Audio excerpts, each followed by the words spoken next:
Esta es la primera de 5 charlas que vamos a tener como introducción al Antiguo Testamento.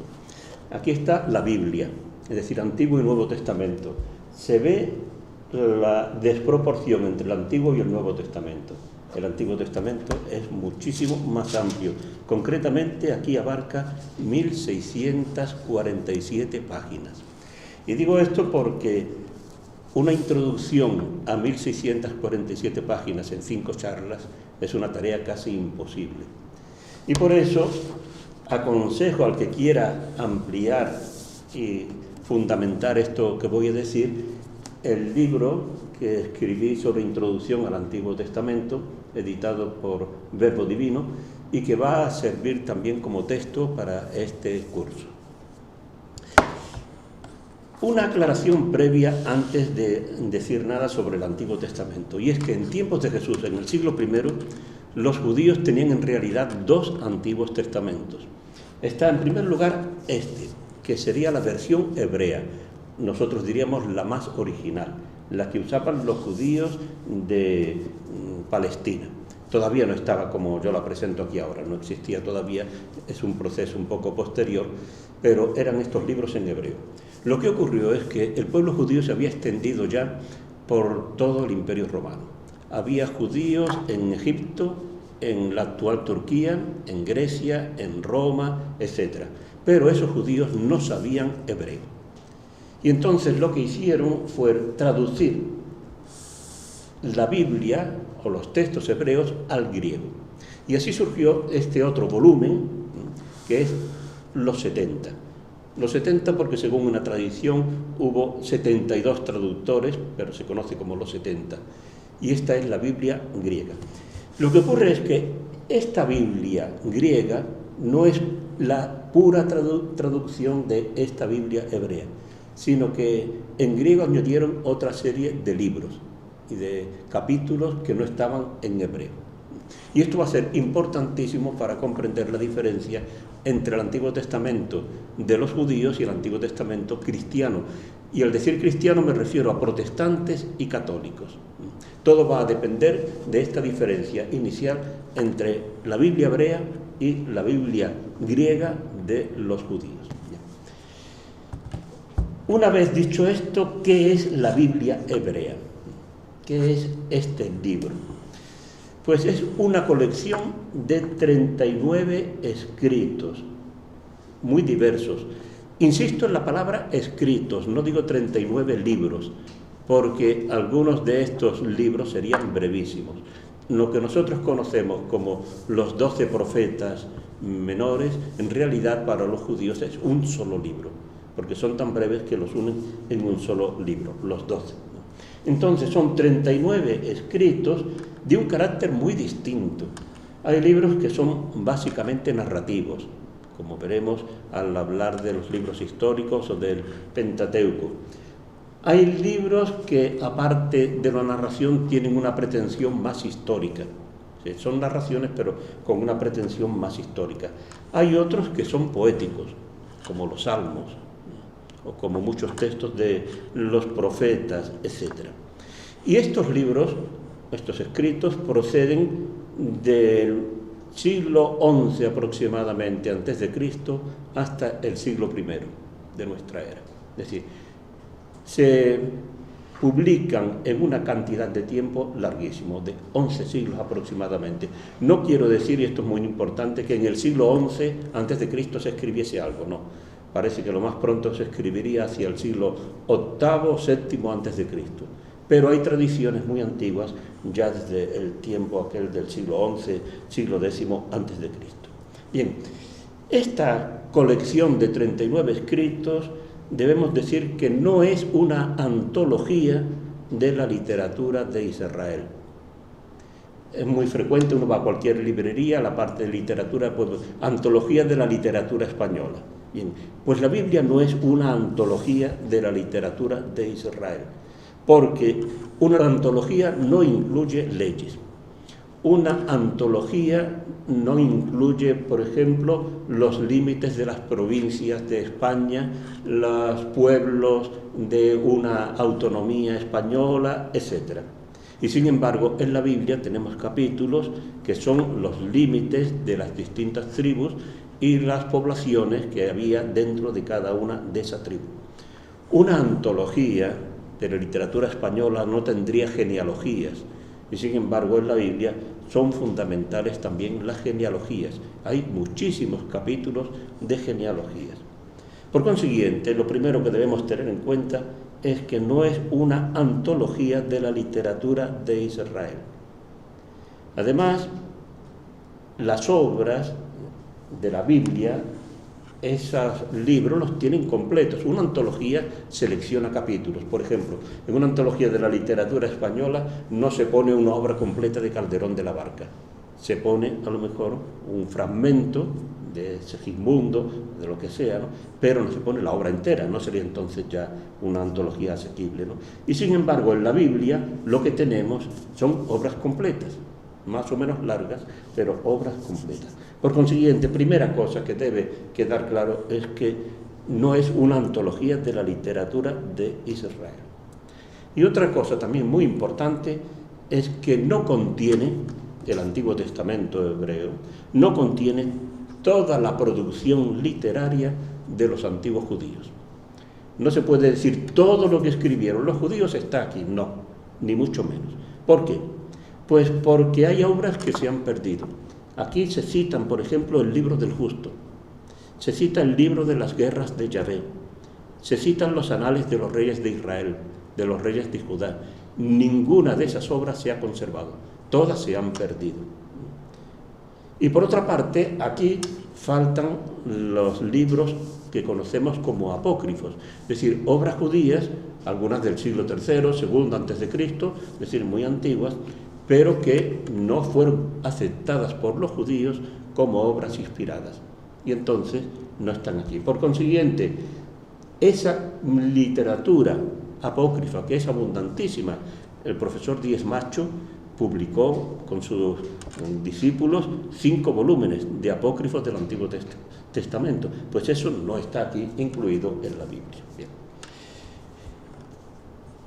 Esta selección de libros del Antiguo Testamento se hizo desde la fe y para la fe, intentando reflejar la identidad del pueblo judío.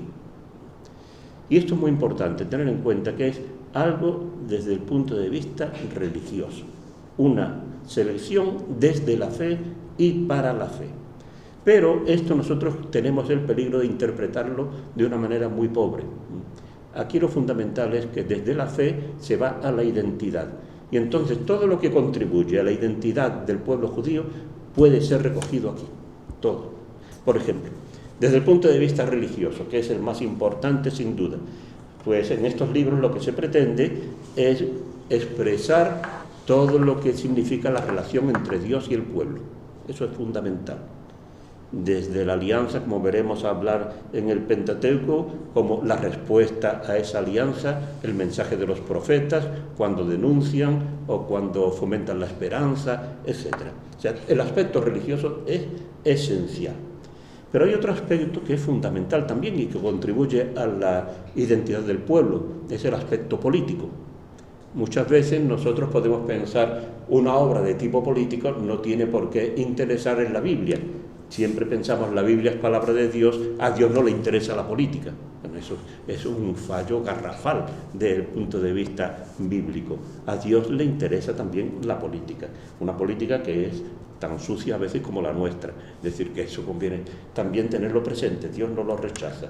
Y ya veremos, al hablar de los libros históricos, cómo si no se tiene en cuenta el aspecto político, no se comprenden muchos libros. La gente va a misa, escucha ciertas lecturas y se escandaliza o se extraña. ¿Y esto qué pinta aquí? Es que para el antiguo Israel era fundamental. Era también su vida política. A nivel geográfico, antes hacía referencia a los límites de las tribus, a los pueblos de cada tribu. Eso también es muy importante, porque en la identidad de un pueblo pueden surgir conflictos a propósito de si este pueblo pertenece a esta provincia, a esta tribu, o pertenece a esta otra. Y entonces, para eliminar evitar conflictos y disputas entre las tribus, aquí queda ya perfectamente estipulado por dónde va la frontera de cada tribu y qué pueblos quedan incluidos en cada tribu. Eso yo tuve que traducirlo y comentarlo cuando escribí un comentario al libro de Josué. Es de las partes más aburridas, más pesadas de la Biblia, aunque también es muy interesante, es apasionante incluso el meterse en todo ese mundo. Pero desde luego yo no le aconsejo a nadie que se lea esos capítulos del libro de Josué porque se puede morir de aburrimiento, ¿no? Y luego hay otro aspecto fundamental, más importante incluso, que es el aspecto cultural. El aspecto cultural se refleja, por ejemplo, en proverbios, en refranes, en canciones, en leyendas. Hay un refrán que mucha gente diría, bueno, ¿y eso qué pinta en la Biblia? Dice, malo, malo, dice el comprador, y luego se aleja elogiando la compra. Hay que ponerse en el contexto del pueblo antiguo, que es muy parecido a cuando uno va, por ejemplo, a Israel o cuando va a un país árabe y tiene que comprar regateando. No es como cuando uno va al Corte Inglés y dice, yo compro esto y ya sabes, tienes el precio y sabes lo que tienes que pagar. Bien. Allí no, allí hay que regatear. Y entonces, en el regateo, lo primero que hace el comprador es decir, esto es una porquería, esto no vale para nada, malo, malo, dice el comprador. Pero cuando compra, dice, ¡ay, qué cosa tan buena he comprado! Y qué barato me ha salido, ¿no? Bien, eso que tiene de palabra de Dios, nada. Eso es una reflexión sobre la experiencia, sobre lo que la gente hace y dice normalmente. Pero pertenece a la cultura, al pueblo de Israel. A veces hay también otras reflexiones o otras que proceden de un ambiente irónico, de un ambiente machista. Por ejemplo, hay uno que para un machista es muy divertido, para una mujer le puede resultar muy hiriente, ¿no? Más vale vivir en rincón de la azotea que dentro de la casa con mujer pendenciera. Bueno, eso es de un machismo tremendo. Y ahora dice uno, palabra de Dios. No, hombre, palabra. Pues está en la Biblia, está en el libro de los Proverbios. ¿Por qué? Pues porque a un señor se le ocurrió, otro pensó que era divertido y lo metió allí. Y dice, bueno, aquí por lo menos que queda claro. Queda claro que en Israel, por muy pueblo de Dios que sea, también hay mucha gente machista. Bien. Entonces ayuda todo eso. O canciones. Hay canciones de amor. Y a veces hay canciones de amor que plantean unos conflictos enormes. Por ejemplo, el Cantar de los Cantares. El Cantar de los Cantares son canciones amorosas. Y para terminar aceptándolos los judíos como palabra de Dios, como inspirado, tuvieron que hacer unos equilibrios de interpretación del amor de Dios a su pueblo como esposo y esposa, etcétera, ¿no? Porque en su sentido normal y corriente eran canciones de amor, canciones de trabajo. Nosotros hemos visto muchas veces las películas estas que hablan del sur de los Estados Unidos, la recolección del algodón, los cantos espirituales, los negros, ¿no? Bueno, pues algo por el estilo tenemos también en la Biblia, todo eso. Y entonces hay que quitarse esa idea de que en la Biblia está solamente aquello que es puramente espiritual, aquello que tiene una carga de relación con Dios, etcétera, muy grande. No. En la Biblia está todo aquello que refleja la identidad del pueblo de Israel, enfocado desde el punto de vista de la fe. Y entonces, ¿cómo se llevó a cabo esta selección? ¿Por qué terminaron aquí estos libros y no terminaron estos otros que acabaron en la 70, algunos de ellos, ¿no? ¿Por qué no están aquí los libros apócrifos, que son tan abundantes, etcétera? La verdad es que no sabemos cómo se produjo ese proceso. Debió ser un proceso bastante largo y que todos los indicios sugieren que comenzó en el siglo V antes de Cristo, en la época de Esdras y de Nehemías.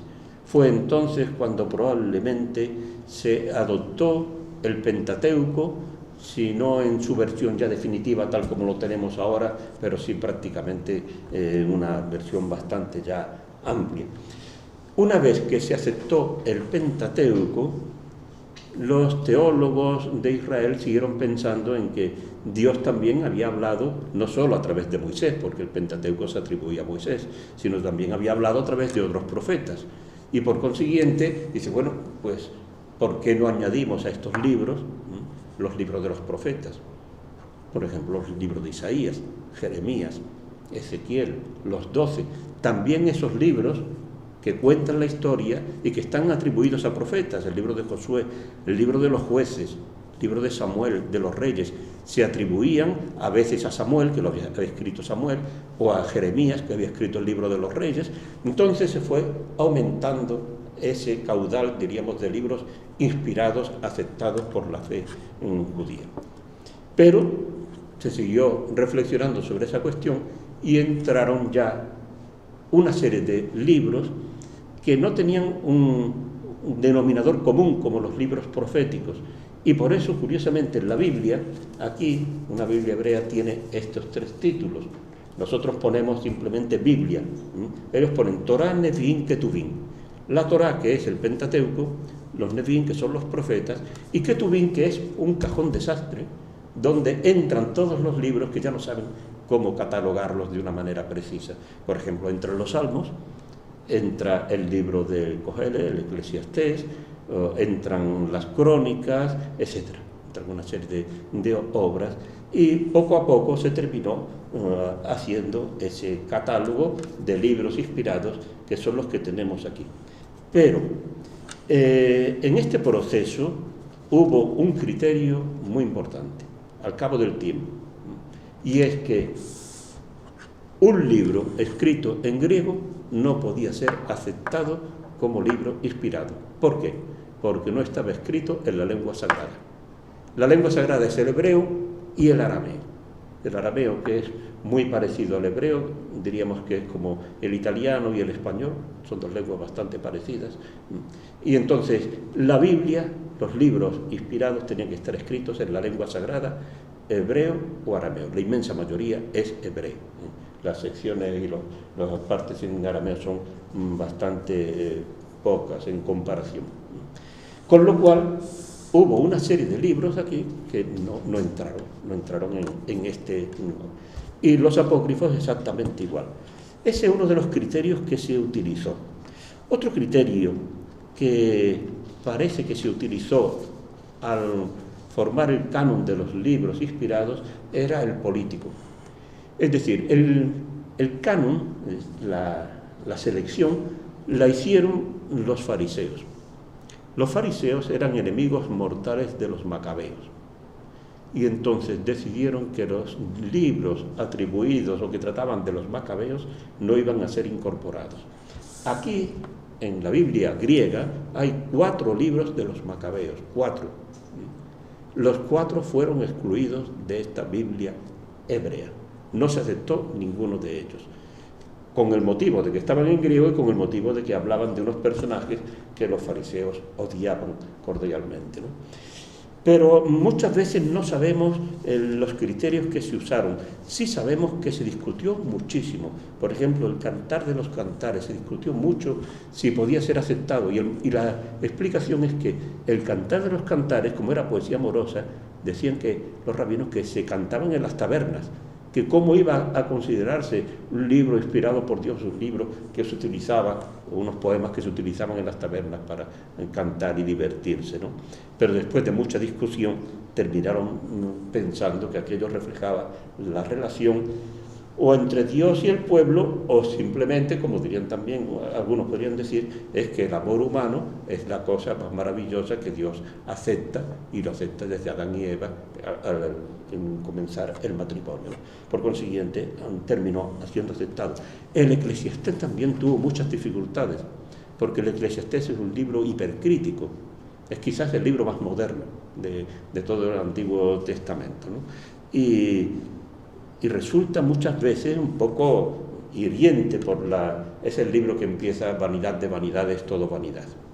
Entonces, con ese estilo un poco cínico, escéptico, etcétera, algunos pensaban, esto ciertamente no es el libro ideal para que lo lea la gente, y mucho menos para que lo lea como palabra de Dios. Pero al cabo del tiempo, después de mucha discusión, se terminó pensando que sí, que Dios también hablaba a través de ese lenguaje escéptico, de ese mensaje tan crítico, y que podía ser una cosa importante para la fe. Bien, esto es el Antiguo Testamento judío, la Biblia hebrea de los judíos.